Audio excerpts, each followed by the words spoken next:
নমস্কার বন্ধুরা, ছোটদের ভালোবাসা ও বড়দের প্রণাম জানিয়ে আজ আপনাদের সাথে শেয়ার করতে চলেছি মুগ ডালের বড়া দিয়ে নিরামিষ লাউ রেসিপি। আপনারা প্রথম থেকে পুরো ভিডিওটা শেষ পর্যন্ত দেখতে থাকুন। তো দেখুন বন্ধুরা, তার জন্য লাউ একটু বড় বড় কেটে নিয়েছি আর প্রেসার কুকারের মধ্যে দেখুন দিয়ে দিয়েছি। একটু আমি সেদ্ধ করে নেব, খুব বেশি সেদ্ধ করব না, একটু করব। দেখুন ধুয়ে দিয়ে দিয়েছি, জল কিন্তু একেবারেই দিই না, কারণ ওখান থেকে জল বেরোবে। লাউটা অনেকটাই কচি। তো দেখুন এখন লাউয়ের মধ্যে স্বাদ মতো লবণ আর পরিমাণ মতো হলুদ গুঁড়ো দিয়ে দেব। আর একটা আমি গোটা আলু দিয়ে দেব।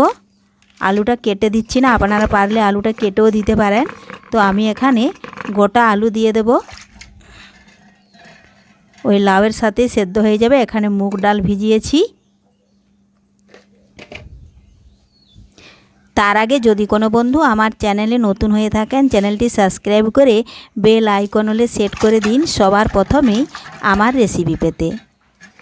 এ দেখুন গোটা আলুটা দিয়ে দিয়েছি।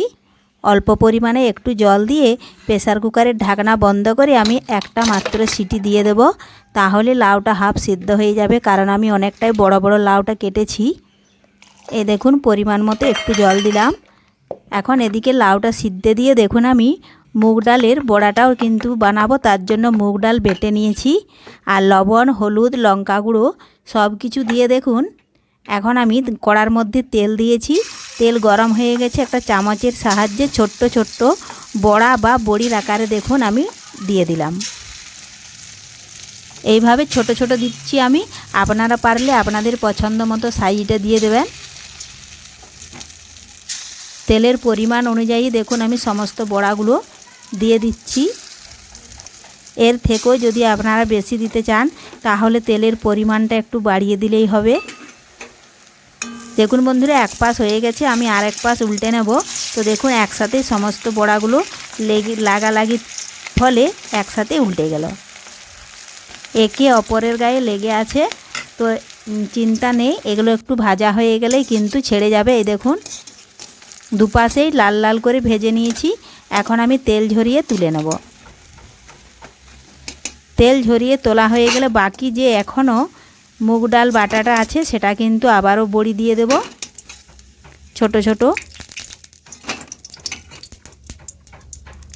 আমি আর কোনো তেল দিচ্ছি না, কারণ বাটা বেশি নেই, একটু আছে, এই জন্য ওই তেলের মধ্যেই দিয়ে দিলাম। যারা একেবারে তেল খেতে পছন্দ করেন না তারা কিন্তু এইভাবে তেল দিলেই হবে। আর যারা একটু ডুবো তেলে ভাজতে চান তেলের পরিমাণটা বাড়িয়ে ছেঁকে নিলেও হবে। তো দেখুন বন্ধুরা ভাজা হয়ে গেছে, আমি তুলে নিচ্ছি। আর দেখুন লাউটা সেদ্ধ হয়ে গেছে, আলুও সেদ্ধ হয়ে গেছে। আলুর খোসা তুলে দেখুন হাত দিয়ে আমি ভেঙে নিচ্ছি। এ দেখুন বড়াগুলো ভাজা হয়ে গেছে, এগুলোও তেল ঝরিয়ে তুলে নেব। এখন ওই তেলের মধ্যে ফোড়নে দিয়ে দিলাম গোটা জিরে, 5 ফোড়ন, একটা তেজপাতা, একটু ভেজে নিয়ে দিলাম টমেটো কুচি আর বেটে রাখা আদা, জিরা, লঙ্কা, হলুদ গুঁড়ো, লঙ্কা গুঁড়ো, লবণ একসাথে দিয়ে দিলাম। একটু ভেজে নিলাম, একটু সামান্য জল দিয়ে দিচ্ছি। মশলাটা অনেকটাই শুকিয়ে গেছে, সামান্য আর একটু লবণ দিলাম, কারণ যদি লবণটা কম হয়ে যায়। দেখুন বন্ধুরা এইভাবে নাড়াচাড়া করে একটু কষিয়ে নিতে হবে। মশলাটা ভালোভাবে কষানো হয়ে গেলেই দেখুন আমি সামান্য পরিমাণে একটু চিনি দিয়ে দিচ্ছি। এটা অপশনাল, এটা আপনারা দিতেও পারেন নাও পারেন। তো নিরামিষ রান্নার ক্ষেত্রে একটু চিনি দিলে ভালো হয়। দেখুন আমি নাড়াচাড়া করে চিনিটাও গলিয়ে নিলাম। এখন আমি দিয়ে দিলাম সেদ্ধ করে রাখা লাউ আর ভেজে রাখা মুগ ডালের বড়া, ওগুলো দিয়ে দিচ্ছি। এই দেখুন একসাথে ভালোভাবে মিশিয়ে নেব নাড়াচাড়া করে। আর মিশানো হয়ে গেলে আবারও একটু ফুটিয়ে নেব, 2 থেকে 3 মিনিট ফুটিয়ে নেব, তাহলেই তৈরি হয়ে গেল খুব সহজে নিরামিষভাবে মুগ ডালের বড়া দিয়ে লাউয়ের রেসিপি। এইভাবে আপনারাও বাড়িতে খুব সহজেই রেসিপিটি বানিয়ে নিতে পারবেন, খেতে অসাধারণ হয়। রেসিপিটি ভালো লাগলে লাইক, শেয়ার, কমেন্ট করতে অবশ্যই ভুলবেন না বন্ধুরা। ধন্যবাদ, ফিরে আসছি পরের ভিডিওতে।